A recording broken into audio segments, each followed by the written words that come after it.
ভালো ভালো বৌজি, কম বয়সী বৌজির সব নাম্বার দিতে হবে, যেতে হবে, কম বয়সী বউদের সব যেতে হবে ওখানে। ওরা যখন ডাকবে মোটমাট ওদের কাছে গিয়ে থাকতে হবে। শিবু হাজরা নিজে ফোন করবে, ও সাগরাত গুলোকে দিয়েও মাঝে সাঝে ফোন করাতো। কি কাজ রাত 12টার সময় কিসের কাজ শিবু হাজরার? নারীদের উপরে অত্যাচার করতো, মানে ঘরের মেয়েদেরকে টেনে নিয়ে যেত। শিবু হাজরা নিজে ফোন করবে, ও সাগরাত গুলোকে দিয়েও মাঝে সাঝে ফোন করাতো। আর আমাকে যখন না ভাবে আমার বাবাকে ফোন করবে, আমার হাজবেন্ডকে ফোন করবে, বলে কিরে তোর বউকে ফোন করছিস ধরছে না। মানে এগুলো কত বড় হুমকি চিন্তা করুন। ফোন করার পরে যখন বলবে তখন বলবে আমি দাদা বাইরে আছি। তখন আমার বাড়ির আশেপাশের লোকদেরকে ফোন করবে, করে নিয়ে বলবে কি এক্ষুনি আয়, এখানে আসতে হবে। আমরা এমনি মিথ্যে বলবো, ফোনের কলিস মিথ্যে বলবে না। 12টার পরে কিসের ফোন করা? একটা মহিলাকে 12টার পরে কিসের ফোন করা? নিশ্চয়ই তার কুমতলব ছিল। আমি যাইনি, সামনে থেকে যদি যাই বলবে কিরে তোকে ফোন করেছিলাম, তুই শুনিস না। গেলাম, গিয়ে বসিয়ে রাখবে, লোকজন চলে যাবে, আমাদেরকে ছাড়বে না। সবার সামনে বসে থেকে উল্টো পাল্টা বলবে। তুমি রাজি হলে না হলে তোমার এবার প্রলোভন দেখাবে, তোমার স্বামীকে অন্য জায়গায় ট্রান্সফার করে দেবো, তোমার স্বামীর চাকরি নিয়ে নেবো।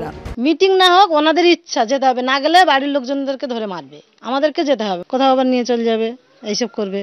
বেছে বেছে বলতে যাকে মনে হবে তার সঙ্গে মানে কথা বলবে বা গল্প করবে, মানে যেতে। আমাদের সবার বাড়ি সবার ফ্যামিলির সঙ্গে কিছু না কিছু হয়েছে।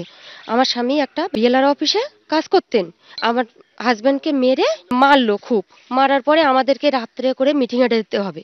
কিন্তু আমি বলছি না, আমরা মিটিংয়ে যেতে পারবো না, যার জন্যে আমার হাজব্যান্ড আজকে এখানে থাকতে পারলো না। প্রত্যেক দিন ডাকবে, মারবে। এখন আমার হাজব্যান্ড কলকাতায় সেখানে কাজ করে, আমার এখানে ঘর বাড়ি ফেলে আমাদের এখন চলে যেতে হয়েছে। রোজ রাতে ডাকবে, এখানে থাকি না, কেননা ওই ভয়ে ভয়ে বাঁচা যায় না। আমি এই ঘটনার জন্যই এসছি, আমরা প্রতিবাদ জানাতে এসছি। নমস্কার, আমি শুভঙ্কর মান্না, জনতা ভার্সাস নেতাতে আপনাদের সবাইকে স্বাগত। আপনারা যদি আমাদের চ্যানেলে প্রথম হয়ে থাকেন, দয়া করে চ্যানেলটি সাবস্ক্রাইব করুন এবং পাশে থাকা বেল আইকনটি প্রেস করুন, যাতে পরবর্তী ভিডিওগুলোর নোটিফিকেশন সবার প্রথমে আপনাদের কাছে পৌঁছে যায়। আজকাল সন্দেশখালি সারা রাজ্য থেকে শুরু করে সারা দেশের প্রধান চর্চার বিষয়বস্তু হয়ে উঠেছে। সন্দেশখালি, যেখানে মা বোনেদের উপর অত্যাচার, শারীরিক এবং মানসিকভাবে অকথ্য অত্যাচার করা হয়েছে, যেখানে মা বোনেদের বাড়ি থেকে তুলে নিয়ে যাওয়া হতো যতক্ষণ না এই দুষ্কৃতীদের মন ভরত, তারা আটকে রাখত, তাদের উপর শারীরিক নির্যাতন, ধর্ষণ, লাগাতার রেপ থেকে শুরু করে অকথ্যভাবে মারামারিও করত। সন্দেশখালি শুধুমাত্র আজ পশ্চিমবাংলার একটা বিধানসভা নয়, সন্দেশখালি আজ ভারতের প্রত্যন্ত ছবি, বাংলার প্রত্যন্ত ছবি। এই বাংলায় বহু অত্যাচার হয়েছে, নিপীড়ন হয়েছে হিন্দু মহিলাদের উপর। সন্দেশখালি তার একটা উদাহরণ মাত্র। এটাই প্রথম নয় যে হিন্দু মহিলাদের বাড়ি থেকে তুলে নিয়ে যাওয়া, তাদের উপর শারীরিক নির্যাতন করা, হিন্দু ছেলেদেরকে মেরে পিটে অত্যাচার করা, জমি দখল করে নেওয়া। সন্দেশখালির ঘটনা আজকে আমাদের আবারও মনে করিয়ে দিচ্ছে সেই পূর্ব বাংলার ইতিহাস। সন্দেশখালি প্রমাণ করে দিচ্ছে বাংলার ল অ্যান্ড অর্ডার সিচুয়েশন, এ রাজ্যে হচ্ছেটা কি, এ রাজ্যে চলছেটা কি। সন্দেশখালি মনে করিয়ে দিচ্ছে এখানে আইনের শাসন চলে না, শাসকের আইন চলে। কিভাবে পুলিশ এবং তৃণমূলের গুন্ডা বাহিনী দুজনে মিলিত হয়ে, একত্রিত হয়ে সাধারণ মহিলাদের উপর, সাধারণ মানুষদের উপর, গরিব খেটে খাওয়া মানুষদের উপর কিভাবে অত্যাচার করেছে এই বাংলার প্রশাসন থেকে শুরু করে তৃণমূলের গুন্ডা বাহিনী। এখানে অপরাধী শাহজাহান,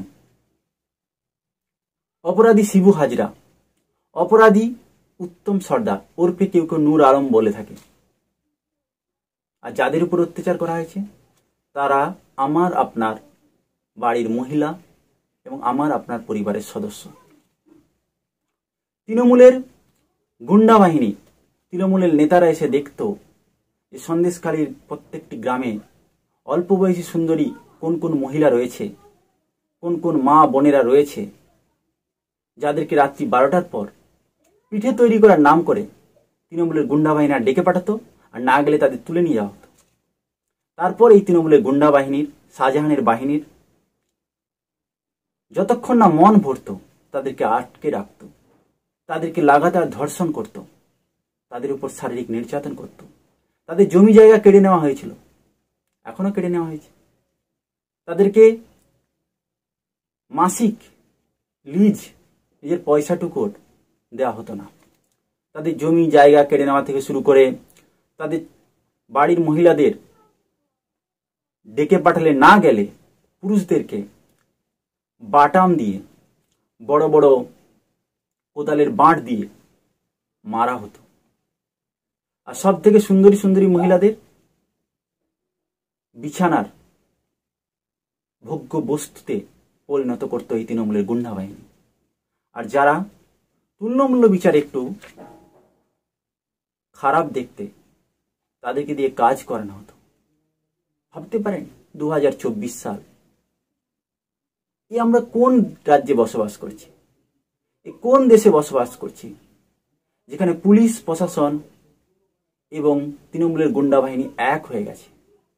এটা আমি বলছি না, ন্যাশনাল কমিশনের রিপোর্টও বলছে।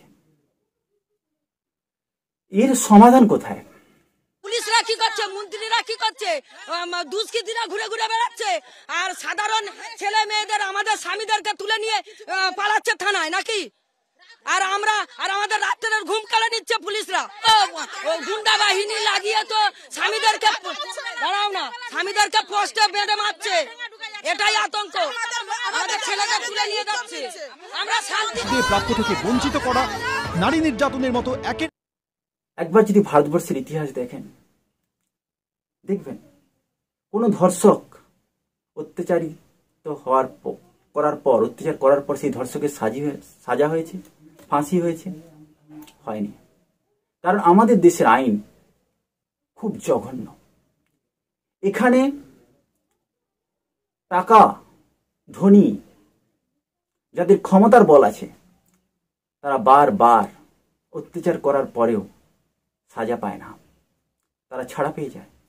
সাজা পায় গরিব, দুর্বৃত্ত, অসহায়, নিপীড়িত সাধারণ মানুষরা, সাধারণ জনগণ। সত্যি এক বিচিত্র দেশ, বিচিত্র রাজ্য, যেখানে আমাদের রাজ্যের মুখ্যমন্ত্রী দিদি নাম্বার 1-এ স্টেজ শো করছেন। এ রাজ্যের নেতা মন্ত্রীরা একে একে আমোদ প্রমোদের শুট করছেন, আর সাধারণ সন্দেশখালীর মহিলারা অত্যাচারিত ও নিপীড়িত হচ্ছে বছরের পর বছর ধরে, যার ভুনাক্ষরেও টিভিতে আসার বা সেই খবরটা প্রকাশ করার ক্ষমতা কারো হয়নি।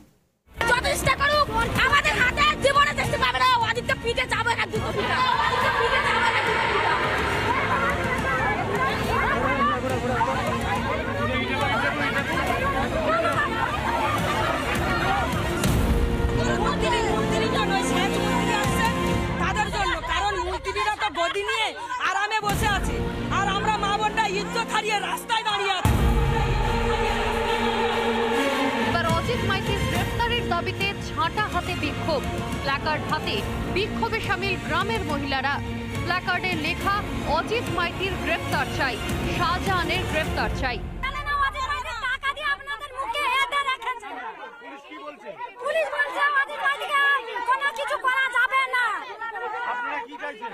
অজিত মাইতির গ্রেফতার চাই, অজিত মাইতির গ্রেফতার চাই। আমরা সব ভিডিও করে রেখেছি, আমরা পরীক্ষা দিয়ে এসেছি, পুলিশ আমাদের বাড়িতে তাবড়ি নিয়ে গেছে।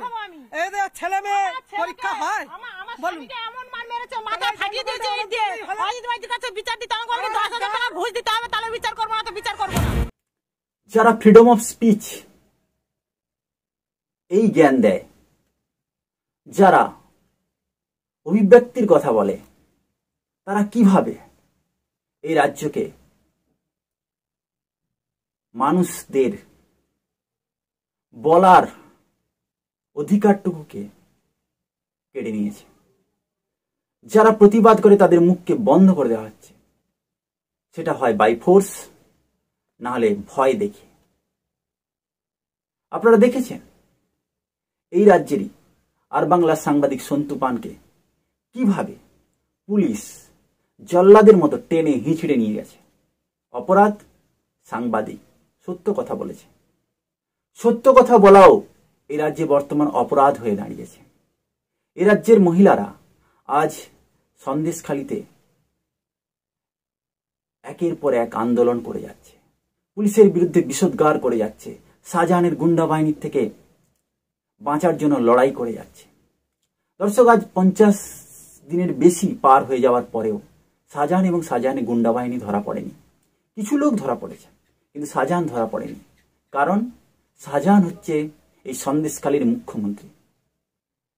দর্শক, এক বিচিত্র রাজ্য, যেখানে এলাকার মুখ্যমন্ত্রী তৈরি হচ্ছে, এলাকায় গুন্ডা বাহিনী তৈরি হচ্ছে। এই শাহজাহান দীর্ঘদিনের এই রাজনৈতিক ইতিহাস। এক সময় সিপিএম এর গুন্ডা বাহিনীর মস্তান ছিল এই শাহজাহান। তারপরে 2012 সালে গ্রেপ্তার হয়।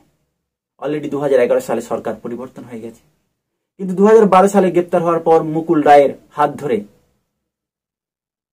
পরবর্তীকালে আমরা দেখি 2012 সালেই তৃণমূলের পতাকা হাতে নেয় এই শাহজাহান। আর তারপর এলাকা দখলের লড়াই। কি করেনি? একে একে জমি দখল থেকে শুরু করে গুন্ডা মস্তানি থেকে শুরু করে মহিলাদের উপর, হিন্দু মহিলাদের উপর অত্যাচার করে এসছে। কোনো মুসলিম চাচি ভাবি এদের উপর অত্যাচার করেনি। তুলে নিয়ে গেছে হিন্দু বাড়ির ছোট ছোট 15 থেকে 30 বছরের মহিলা, বাচ্চা স্কুলের মেয়েদেরকে, তাদের উপর দিনের পর দিন চলেছে ধর্ষণ থেকে লাগাতার শারীরিক নির্যাতন। এক বিচিত্র রাজ্য, যেখানে মণিপুর, উত্তরপ্রদেশ, মধ্যপ্রদেশ, রাজস্থানে কোনো কিছু ঘটনা ঘটলে এই রাজ্যে তৃণমূল বাহিনী, তৃণমূলের টিম পৌঁছে যায়। তারা কাজের থেকে বেশি টিভিতে শো করে, টক শো, যেখানে বলতে থাকে ফ্রিডম অফ স্পিচ নেই। কিন্তু যখন এই রাজ্যে মানুষের বলার অধিকার থাকেও, বাক স্বাধীনতাটাকেও কিভাবে গলা টিপে বাকরুদ্ধ করতে চলেছে এই মমতার সরকার। দর্শক, অবাক লাগে, এই কোন রাজ্যে বসবাস করছি, যেখানে দীর্ঘদিন ধরে, বছরের পর বছর ধরে এইভাবে মহিলাদের উপর, মেয়েদের উপর, বাড়ির মা বোনেদের উপর অত্যাচার হয়েছে, আর আমরা ভ্রূণাক্ষরেও তার টের পাইনি। এ তো ঘটনাটা ঘটলো শাহজাহানকে গ্রেফতার করতে গিয়ে। যদি ইডি না পৌঁছতো, তাহলে শাহজাহানের কুকীর্তি হয়তো আজ ফাঁসি হতো না। জানি এরকম কত সন্দেশখালী আজও বাংলার বুকে জড়িয়ে রয়েছে। আজও কত হিন্দু মা বোনেদের এইভাবে তৃণমূলের গুন্ডা বাহিনীর লোকেরা হয় ত্রাণের নাম করে, হয় লোভ বা প্রলোভন দেখিয়ে, কখনো কখনো জোর খাটিয়ে, কখনো কখনো প্রশাসনের ভয় দেখিয়ে, কখনো কখনো সন্ত্রাসের ভয় দেখিয়ে লাগাতার ধর্ষণ থেকে ধর্ষিতা করছে বাঙালির হিন্দু মা ও বোনেদের, দিদিদের।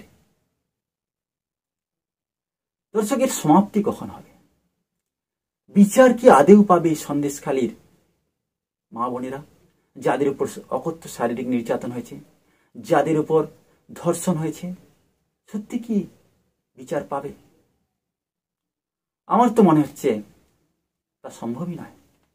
কারণ আমাদের জঘন্য আইনি সিস্টেম, আমাদের দেশের আইনি সমস্যা, আইনি জটিলতা এতটাই জঘন্যভাবে তৈরি হয়েছে, যেখানে অপরাধীরা ছাড় পেয়ে যায়, নিরপরাধীরা শাস্তি পায়। আজকে দেখছেন আপনারা কিভাবে সন্দেশখালীতে তৃণমূলের নেতা গুন্ডাদের বাঁচাতে পুলিশ তৎপর, কিভাবে শাহজাহানকে ধরার কথা ভুলে গিয়েছে, কিভাবে তৃণমূলের নেতা গুন্ডারা যাতে বাঁচতে পারে, যাদের সাধারণ মানুষের প্রকোপে না পড়ে, তাদের উপর অত্যাচার না হয়, তাদের উপর চড়াও যাতে না হয়, সাধারণ মানুষ তাদের ক্ষোভ যাতে উগড়ে না পড়ে তৃণমূলের নেতা গুন্ডাদের উপর। তাই তৃণমূলের নেতা গুন্ডাদের সেল বা প্রোটেকশন দেওয়ার জন্য আমার আপনার বেতনে পাওয়া এই রাজ্যের পুলিশ কর্মচারীরা, অফিসাররা সারাক্ষণ তাদের পাহারা দিচ্ছে। এই রাজ্যের মুখ্যমন্ত্রী একদিন বলেছিলেন, যদি ইডি সিবিআই যায়, সমস্ত মহিলাদের ঝাঁটা খুন্তি নিয়ে রেডি থাকতে। জনরোষ দেখাতে, কিন্তু হয়তো উনি ভুনাক্ষরেও টের পাননি যেটা উল্টে বুমেরাং হয়ে যাবে। এই অস্ত্রটা সাধারণ জনগণ, সাধারণ গ্রামবাসী, মহিলারা, মা বোনেরা দিদির বিরুদ্ধেই বিষোদ্গারে করতে শুরু করবে, এটা হয়তো ভ্রূণাক্ষরেও টের পাননি এই রাজ্যের হিটলারি নেত্রী। কিন্তু রাজার চেয়ার তো, যখন রাজার চেয়ার বসে পড়ে রাজা, আর সেই রাজা যদি অন্ধ ধৃতরাষ্ট্রের মতো দুর্যোধনদের বাঁচাতে ব্যস্ত হয়ে পড়ে, তখন রাজ্যের হাল যেমন হওয়ার তেমনই হবে। এই রাজ্যেও ঠিক একই হাল হচ্ছে। এই রাজ্যেও হিটলারের রানী অন্ধ ধৃতরাষ্ট্রের মতো নবান্নের চেয়ারে বসে সবকিছু ছোট্ট ঘটনা, সাজানো ঘটনা, বিজেপির চক্রান্ত, এইভাবে তথ্য দিয়ে কিভাবে বাংলার সাধারণ গরিব মা বোনেদের অত্যাচারকে ছোট করে দেখছে, মা বোনেদেরকে অপমান করছে, কিভাবে বাঙালি মহিলা মুখ্যমন্ত্রী হওয়া সত্ত্বেও বাংলার মা বোনেদের ইজ্জত হরণ হচ্ছে, কিভাবে একের পর এক মহিলা বিধায়ক ও সাংসদকে জেতানোর পরেও এই রাজ্যে কেন এত বেশি মহিলাদের উপর ধর্ষণ, অত্যাচার, শারীরিক নিপীড়ন নেমে আসছে, এই প্রশ্ন করছে আজকে বাংলার মানুষ। তবে দর্শক, আমাদের যেটা দরকার, দেশকে আলোকিত করার জন্য, রাজ্য থেকে এই অত্যাচারকে নির্মূল করার জন্য সব থেকে যেটা বড় জরুরি, সমান শিক্ষা, সমান নাগরিকতা। দর্শক, সব থেকে বড় কথা, আগেকার দিনে যখন প্রাচীন যুগে অপরাধ করত সাধারণ মানুষ, তখন কি করা হতো? যে একজন অপরাধ করেছে তাকে ডাকা হতো, যার বিরুদ্ধে অপরাধ তাকে ডাকা হতো, যার বাড়ির ধরুন কেউ কিছু চুরি করে নিয়েছে, যার বাড়ি চুরি করেছে তাকে ডাকা হতো, যে চুরি করেছে তাকে ডাকা হতো। তারপর কি করা হতো? গঙ্গা জল আনা হতো, যে প্রতিজ্ঞা করো গঙ্গা জলে হাত দিয়ে তুমি চুরি করেছো কিনা। তখন কি হতো? মানুষের মধ্যে একটা ধর্মের ভয় ছিল, যে চুরি করতো সে এমনি স্বীকার করতো না, কিন্তু গঙ্গা জলে হাত দেওয়ার পর সে ভয়ে ভয়ে বলে দিত না আমি চুরি করেছি, প্রমাণ হয়ে যেত, শাস্তি হতো। কিন্তু আজকের দিনে দাঁড়িয়ে সেই ধর্ম জ্ঞানটা নেই, কারণ আজকের দিনে দাঁড়িয়ে না রামায়ণ পড়ানো হয়, না মহাভারত পড়ানো হয়, না ভগবদ গীতা পড়ানো হয়, না পুরাণ পড়ানো হয়, না উপনিষদ পড়ানো হয়, না বেদ পড়ানো হয়, কারণ আমাদের সিস্টেমটা এরকম তৈরি হয়েছে। তাই আজকে মানুষ অত্যাচার করার পর, অপরাধ করার পর ভয় ডর কিছু নেই। তার জন্য কি করতে হবে? আমাদের কঠোর থেকে কঠোর আইন আনতে হবে। যখন আইন কঠোর হবে, মানুষের মনে অপরাধ করার পর যে শাস্তি হবে তার একটা ভয় তৈরি হবে, তখন আর অপরাধী একটা অপরাধ করার আগে 100 বার ভাববে। তখন কোনো অপরাধী নিজের বাপ অপরাধ করলেও তার ছেলে গিয়ে সাক্ষী দেবে না, কারণ যদি তারও অপরাধ প্রমাণ হয়ে যায় তাহলে কঠোর থেকে কঠোরতর শাস্তি হতে পারে। তাই প্রথম কথা হচ্ছে ইনভেস্টিগেশন উইথিন মান্থ। প্রথম কথা হচ্ছে কোনো অপরাধ হলো 1 ঘন্টার মধ্যে এফআইআর নিতে হবে পুলিশকে, আর 1 মাসের মধ্যে তদন্ত পুলিশকে কমপ্লিট করতে হবে, আর 1 বছরের মধ্যে বিচারককে রায় ঘোষণা করতে হবে। এই সিস্টেম যদি সারা দেশে লাগু করা যায় তাহলে অপরাধ কিছুটা নির্মূল হবে, না হলে শুধু শুধু কিছুই হবে না। টিভিতে বসে ডিবেট করা কিছুই সার হবে না, কারণ আমরা দেখি যে আজকে সন্দেশখালি নিয়ে কত কিছুই হচ্ছে, প্রেস কনফারেন্স হচ্ছে, টিভি ডিবেট হচ্ছে, তুতু ম্যামে হচ্ছে, এফআইআর হচ্ছে, কিছু মানুষ গ্রেপ্তার হচ্ছে, কিন্তু অপরাধীরা শাস্তি পাচ্ছে কি? যাদের উপর অপরাধ করা হচ্ছে তারা বিচার পাচ্ছে কি? উত্তর, ন্যায় তারা পাচ্ছে না। কারণ আমাদেরকে প্রথম 100% শাস্তিটা আনতে হবে। শাস্তিটাকে 100% আনলে মানুষের মধ্যে যখন ভয় আসবে, আর সে শাস্তি শুধুমাত্র 1 বছর 2 বছর করলে হবে না, ফাঁসি দিতে হবে। তাদেরকে 10 বছর 20 বছর 30 বছরের জেল করতে হবে, তাদের নাগরিকতা কেড়ে নিতে হবে, তারা আর ভোটাধিকার প্রয়োগ করতে পারবে না, তাদের সম্পত্তিকে বাজেয়াপ্ত করতে হবে। যখন একটা অপরাধী অপরাধ করে, যখন তার সম্পত্তি বাজেয়াপ্ত করা হবে, যখন তাকে বছরের পর বছর 10 বছর 20 বছর 30 বছর জেলে রাখা হবে, যখন তাকে ফাঁসির ঘোষণা করা হবে, তখন সে অপরাধী অপরাধ করতে গেলে তার হাত পা কাঁপবে, তার বুকের ধড়ফড় ধড়ফড় শব্দ হবে। এই সিস্টেম আমাদের আনতে হবে। নাহলে শুধু শুধু আজকে দেখছেন যে সন্দেশখালী নিয়ে যা হচ্ছে, সেখানে কি হচ্ছে? নেতারা ভাষণ দিচ্ছে, ভাষণবাজি হচ্ছে। নেতারা ভাষণ দিচ্ছে তো ভাষণবাজি হচ্ছে। অভিনেতারা কি করছে? সিনেমা তৈরি করছে, ফিল্ম তৈরি করছে, লেখকরা লিখছে, যারা সাংবাদিক তারা ডিবেট করছে টিভিতে বসে, টক শো। সন্ধ্যার পর দেখবেন ঘন্টার পর ঘন্টা টিভিতে ডিবেট চলছে সন্দেশখালী নিয়ে। কবিরা কবিতা লিখছে। কিন্তু অপরাধ কি বন্ধ হচ্ছে? হচ্ছে না। অপরাধ তখনই বন্ধ হবে যখন 1 ঘন্টার মধ্যে এফআইআর করতে হবে পুলিশকে। আর যদি পুলিশ এফআইআর না করে তাকে সাসপেন্ড করতে হবে। সব থেকে বড় কথা, পুলিশ অ্যাক্ট চেঞ্জ করতে হবে। আর 1 মাসের মধ্যে তদন্ত করতে হবে। যদি কোনো পুলিশ অফিসার 1 মাসের মধ্যে তদন্ত শেষ না করতে পারে, তাকে সাসপেন্ড করলে না, টার্মিনেট করতে হবে। আর 1 বছরের মধ্যে বিচারককে তার রায় দান ঘোষণা করতে হবে। যদি 1 বছরের মধ্যে রায় দান না ঘোষণা করতে, সে বিচারককেও বাদ দিতে হবে, তাকে চাকরি থেকে বাদ দিতে হবে। আর এটা তখনই সম্ভব যখন নার্কোটিক্স টেস্ট করা হবে, যখন পলিগ্রাফিক টেস্ট করা হবে, যখন ব্রেন ম্যাপিং করা হবে। এই সিস্টেমগুলো আনতে হবে দর্শক। আজকে ভাবুন, যদি নার্কোটিক্স না হয়, ব্রেন ম্যাপিং না হয়, পলিগ্রাফিক টেস্ট না হয়, তাহলে অপরাধীরা কি করে সাজা পাবে? আজকে গ্রেপ্তার করুন। শিবু হাজরাকে গ্রেপ্তার করেছেন, উত্তম সর্দারকে গ্রেপ্তার করেছেন, যাকে বলা হচ্ছে নূর আলম। এদেরকে ব্রেন ম্যাপিং করুন, পলিগ্রাফিক টেস্ট করুন, নার্কোটিক্স টেস্ট করুন।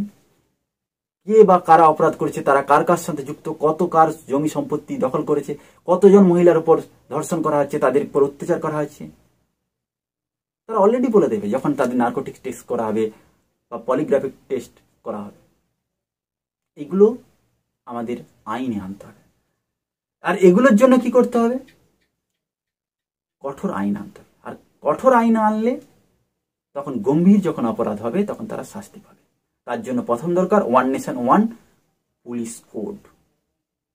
কারণ আজকে উত্তরপ্রদেশের পুলিশের মতো তদন্ত করে, বিহারের পুলিশের মতো তদন্ত করে, পশ্চিমবঙ্গের পুলিশ পশ্চিমবঙ্গ সরকারের কথা মতো তদন্ত করে। সুতরাং এক দেশ এক আইন আনতে হবে, 1 নেশন 1 পুলিশ কোড। কারণ law and order state subject, এখানে সেন্ট্রাল হস্তক্ষেপ করতে পারে না। তাই 1861 সালের এই যে সংবিধান পুলিশ কোড রয়েছে, এটাকে বাদ দিতে হবে। আনতে হবে আইপিসি, ইন্ডিয়ান পিনাল কোড বা ভারতীয় ন্যায় সংহিতা এনে, যেখানে 1 নেশন 1 পুলিশ কোড আনতে হবে এবং 1 নেশন 1 জুডিশিয়াল কোড আনতে হবে, যেখানে সব দেশের, এই দেশের মধ্যে সমস্ত বিচারক, জাজ একই নীতিতে, একই সংবিধান মেনে বিচার করবে। এবং সেখানে 1 ঘন্টার মধ্যে এফআইআর করতে হবে, 1 মাসের মধ্যে তদন্ত কমপ্লিট করতে হবে, 1 বছরের মধ্যে সাজা ঘোষণা করতে হবে। Investigation within month and investigation within year, justice within year. তো এইভাবে যদি আমাদের আস্তে আস্তে করে সংবিধানকে পরিবর্তন করা যায়, তাহলে আজকে এই তুতু ম্যামে ডিবেট কিছুই দরকার হবে না। অপরাধীরা অপরাধ করতে সাহসই পাবে না। দেখুন, আপনারা ধরুন সিঙ্গাপুর, দুবাই, জাপান, চীন, সিঙ্গাপুরে কখনো এইসব অপরাধ হয় শুনেছেন? জাপান, দুবাই বা আমেরিকাতে, চীনে কখনো শুনেছেন এইসব হয় না অপরাধ? কারণ ওইসব দেশে কঠিন থেকে কঠোরতম আইনের কথা রয়েছে এবং শাস্তির বিধান রয়েছে। যেমন আমেরিকাতে রয়েছে ফেডারেল পিনাল কোড। আমাদের যতগুলো অপরাধ আছে, সেটা যদি 200, 500, 1000 হয়, একটা বই, যেটা ইন্ডিয়ান পিনাল কোড হোক, যাই হোক, সেখানে পরপর এই অপরাধের এই শাস্তি, এই অপরাধের এই শাস্তি, এই অপরাধের এই শাস্তি। তাতে কি হবে? যে কনস্টেবল এফআইআর লিখবে তারও সুবিধা হবে, যে পুলিশ ইনভেস্টিগেশন করবে তারও সুবিধা হবে, যে জাজ বিচারক শাস্তি বিধান করবে তারও সুবিধা হবে। এই 1000 আইপিসি, সিআরপিসি, সিপিসি এসব করে কি লাভ হচ্ছে? পুলিশ এফআইআর খুঁজে পাচ্ছে না, 1000 বই নিয়ে বসে পড়েছে, কোথা থেকে টুকবে, কি ধারা দেবে? বিচারক বিচার করতে গিয়ে হালটিয়ে পাচ্ছে না, খুঁজে পাচ্ছে না কোন বই থেকে নেবে। উকিল বুঝতে পারছে না কোথা থেকে কি ধারা দেবে, কিভাবে তদন্ত হবে, কিভাবে তার সাজা হবে। একটাই বই দরকার যেখানে হাজার ধারা থাকবে, যত অপরাধ থাকবে তার শাস্তি সেভাবে থাকবে। অর্থাৎ এক দেশ এক আইন, এক দেশ এক জুডিশিয়াল সিস্টেম এই দেশে লাগু করতে হবে। আর যতদিন না এটা লাগু হয় ততদিন এরকম হাজার হাজার সন্দেশখালি ঘটতে থাকবে। শুধু এটা সন্দেশখালি নয়, আপনি ভাবুন ফ্রিডম অফ স্পিচের নাম করে সাংবাদিককে গ্রেপ্তার। 2023 সালে ভাবুন কালিয়াগঞ্জ নাবালিকা ধর্ষণ, বগটুই কাণ্ড, একের পর এক ঘটনা এই বাংলায় হয়েছে। তারপরে কাটমানি, করাপশন থেকে শুরু করে এই প্রাথমিক শিক্ষক নিয়োগে দুর্নীতি, সব জায়গাতে কয়লা বালি সব কিছু এই রাজ্যে হচ্ছে। এই রাজ্যে যেন অপরাধীদের একদম গড়। সব থেকে বড় কথা, অপরাধীদের দেখলে মনে হয় একটা জেলার, একটা বিধানসভার বা একটা গ্রামের একজন মুখ্যমন্ত্রী। অপরাধীরা মুখ্যমন্ত্রী হয়ে গেছে ওই এলাকার। এই শাহজাহান জাতা লোক নয়, এর আগে আমরা নাম জানতাম না, কিন্তু পাওয়ারফুল, মানে সন্দেশকালীর মুখ্যমন্ত্রী বলতে পারে, মস্তান। এর কারণ কি? এর কারণ ভোট ব্যাংক, আর অন্য কিছু না। এখানে ভোট ব্যাংক বড় কথা। আপনারা ভাবুন 5ই জুন 2024 সালে ইডি প্রথম শাহজাহানকে গ্রেপ্তার করতে গেল বা জিজ্ঞাসাবাদ করতে গেল। যদি সেই দিন এইভাবে কাণ্ড না ঘটতো, আমরা শাহজাহানের নাম জানতামই না, কিভাবে মাফিয়া হিসেবে তৈরি হয়েছে। আর যাকে টিভিতে বসে এই রাজ্যের মুখ্যমন্ত্রী বলছেন যে শাহজাহান পার্টির সম্পদ, স্বাধীনতা সংগ্রামী, জানি না আরো কি সব। শাহজাহানের নামে কোনো কমপ্লেন নেই। এরকম শাহজাহান জানি না কত বিধানসভায়, কত গ্রামে রয়েছে। এই শাহজাহানকে 2011 সালের আগে কেউ জানতো না। তখন সিপিএম এর মস্তানি করতে, এলাকা দখল করতে, এবং তখনও এই শাহজাহান এলাকার মস্তানি ছিল। তারপরে 2011 সালে সরকার চেঞ্জ হয়, 2012 সালে যখন তৃণমূল আসে গ্রেপ্তার করে, কারণ সিপিএমকে নষ্ট করতে হবে। তারপর 2012 সালে ছাড় পেয়ে যায় এবং তৃণমূলের পতাকা ধরে, তারপরে পুরো এলাকা কবজা করে নেয়। তারপর অত্যাচার। শাহজাহান বলুন, শিবু হাজরা, উত্তম সর্দার, যাকে নূর আলম বলছে। দেখুন রিপোর্টগুলো আমি বলছি। এনসিডব্লিউ যার অধ্যক্ষ রেখা শর্মা বলছে যে পুলিশ এবং টিএমসি বোথ এরা মিলে মিশে এই অত্যাচারটা ঘটাচ্ছে, রেপ ঘটাচ্ছে, এই দুষ্কৃতীদের কাজকর্মে নিযুক্ত রয়েছে। পুলিশ এবং টিএমসি পার্টির নেতারা মিলেমিশে কাজ করছে, যুক্ত। এনসিডব্লিউ চেয়ারম্যান বলে যাচ্ছে অধ্যক্ষ Rekha Sharma. NCSC national commission of schedule caste, NCSC national commission for schedule caste team রাষ্ট্রপতি মাননীয়া দ্রৌপদী মুর্মুকে তারা রিপোর্ট করেছে, যেখানে বলছে ক্রিমিনাল এবং সরকার মিলেমিশে একাকার হয়ে গেছে। এখানে আর্টিকেল 338 মান্য করা হচ্ছে না। দলিত সম্প্রদায়ের মহিলাদের সেভ নেই, এখানে তাদের উপর অত্যাচার হচ্ছে। এটা ইউপি, হাথরাস এইসব জায়গায় হলে, মণিপুরে হলে এই রাজ্যের মুখ্যমন্ত্রী শুরু করে দিতেন তার টিমকে নিয়ে। এক্স হ্যান্ডেল থেকে শুরু করে ফেসবুক, ইউটিউব সব জায়গাতে প্রচার প্রসার হতো যে ফ্রিডম অফ স্পিচ নেই, কিভাবে অত্যাচার হচ্ছে। যখন এই রাজ্যে একের পর এক ঘটনাগুলো ঘটে, তখন এই রাজ্যের বুদ্ধিজীবীরা শীতঘুমে চলে যায়, এই রাজ্যের শিল্পীরা শীতঘুমে চলে যায়। টলিউড আমাদের রয়েছে বিখ্যাত, পৃথিবী বিখ্যাত টলিউড, যেখানে বহু শিল্পী একদম বুদ্ধিজীবী, যাদের বুদ্ধি সবসময় মাথার মধ্যে ঘুরঘুর ঘুরঘুর করে, যাদেরকে প্রত্যেকে যদি 2-5টা করে নোবেল দেওয়া হয় তাও কম হয়ে যাবে, এতই ট্যালেন্ট, এত সেই টলিউড থেকে এসে এমএলএ এমপি হয়ে যাচ্ছে, মহিলারা হয়ে যাচ্ছে।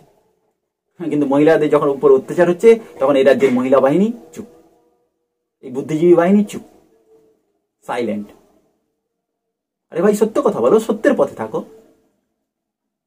কে এলো কি গেল কিছু যায় আসে না, কারণ সরকারে একটা চেয়ারে আজীবন কেউ থাকবে না।